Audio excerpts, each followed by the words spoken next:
It's the first Safe Hard Sunday. We're calling this one Safe Hard Sunday in the Chronicles of Urg. You'll understand that later on.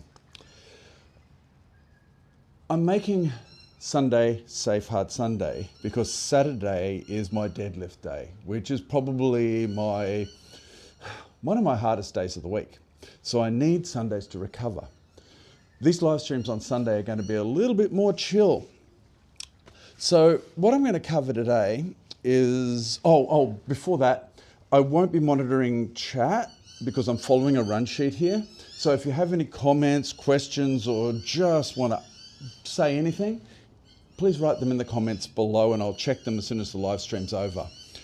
Now, I'm at Svoboda Park, and the purpose of today, this first Safe Hard Sunday, is to define the concept, the thesis behind safe hard things. Now, the premise is that if we do too many easy things, our bodies and minds and feelings perhaps become worse. If we do safe hard things appropriately, then our bodies, minds, and probably feelings get better. So that's our thesis. That's what we're going to run with safe hard things. This is based around theory and philosophy by a man called Viktor Frankl. Viktor Frankl was a Holocaust survivor, and he observed a lot of things while he was in the concentration camps, including the fact that people who perceived their situation as obviously horribly bad, but from as positive a perspective as possible. So they still approached life as positively as possible considering the situation. What he called tragic optimism. What he found was that those people were more likely to survive. And coming out of that, this led to a theory of anti-fragility. And what that means is that if the human body is not like a rubber ball. If you bounce a rubber ball, it's resilient and it will bounce back. But eventually it'll wear out.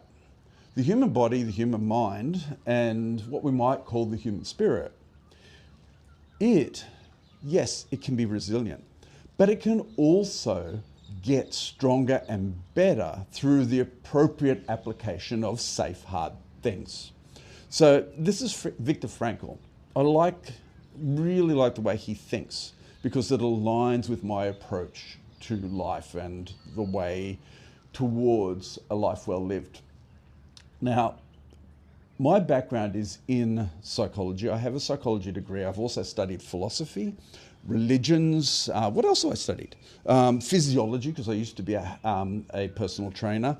And education, because I'm a HPE teacher now. I've been a classroom teacher for, I think, 16 years.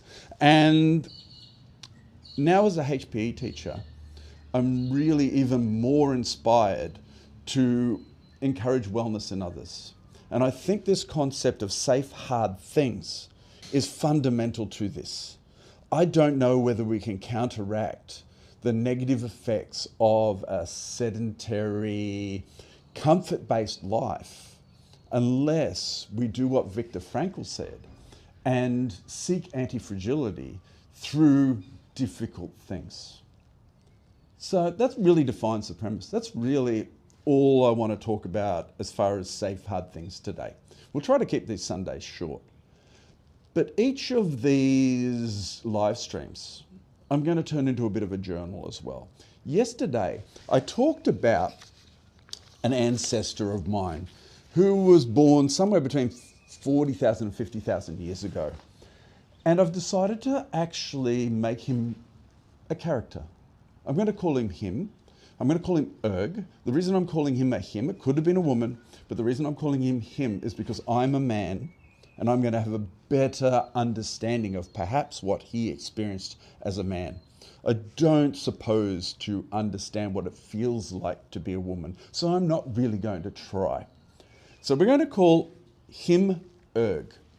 Urg was born in a village somewhere probably in southern or central Africa.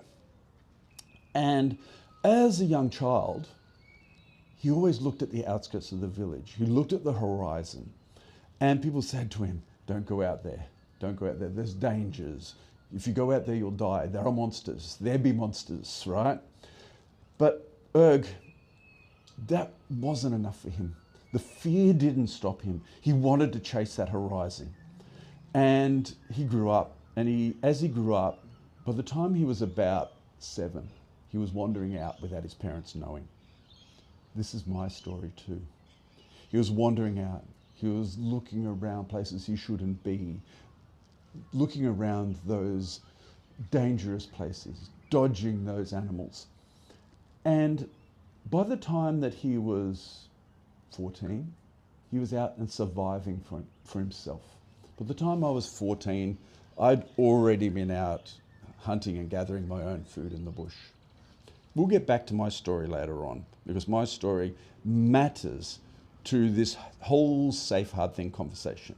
But let's go back that 50,000 years to talk about Urg. Urg was 14. He was unsettled. He was attracted to the women in the village, the young girls, the young women his age. But that wasn't enough. Okay? People were telling him, his mother was telling him, his father was telling him, you need to settle down, you need to stay in the village, you need to be part of the village. But he had this desire inside him to head out into the wilds, to explore, see what's out there, what was supposed to be on the other side of those mountains. And this urge was greater than any other urge. It was greater than the urge to meet the right person. It was greater than the urge to have children. It was greater than the urge to be safe. So one day, he put just enough into a skin. He wrapped it up. He tied the ends. He put it over his shoulder. And he walked. And he walked. And he walked. And he walked. When he saw the tracks of lions, he'd go around them. He'd smell the air. And eventually, he wandered into another village. Now, when he was in that village, let's say he's 18, right? To keep appropriateness to this. He walks into the village. And Urg's demeanour, his confidence that he'd built out in the wild, his scent even, was different to the other men in the village. And he arrived when the other men were out at war. So there were very few men there. He walked in, he told the stories of his travels. And through that, some of the women started chasing Urg. And by the time Urg had left that village, many of those women had that gene, that travel gene, the gene I talked about yesterday, the DRD4-7R gene. Now, who knows where Urg ended up? Maybe we'll tell more of his story later on. But we do know that some of the children that were born from those women carried that DRD4-7R gene, what they call the adventure gene. And they went off to do the same thing.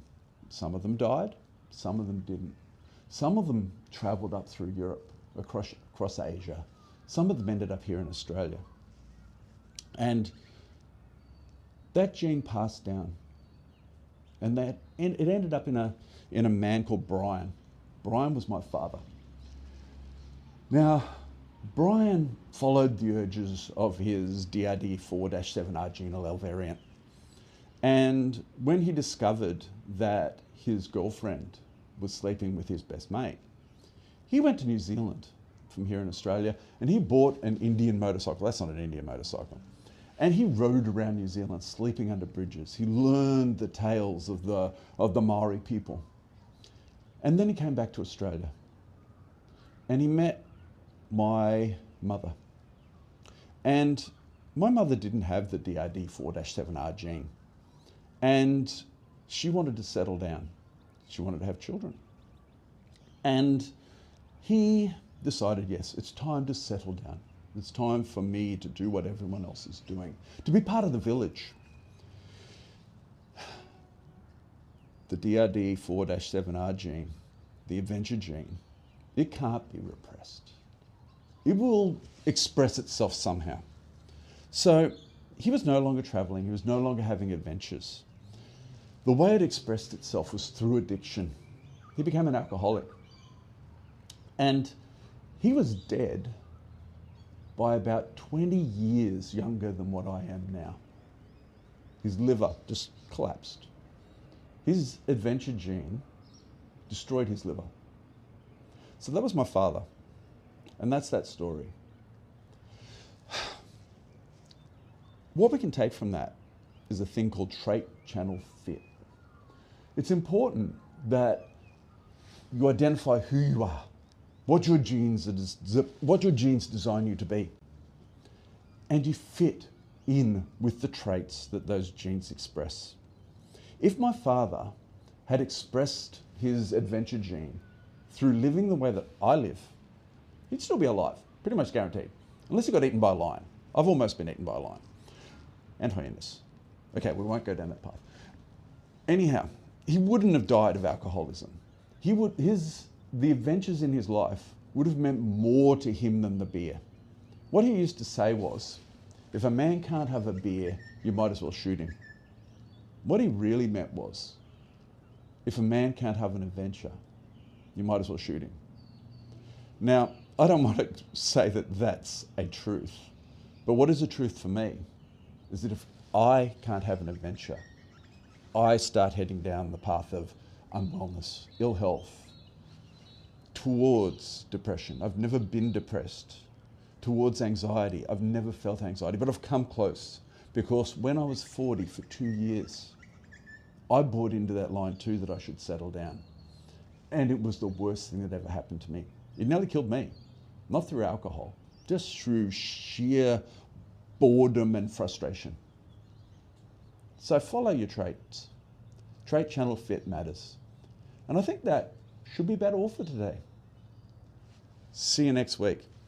And have a wonderful weekend. If you need adventure, go out and do it now. Get away from that screen.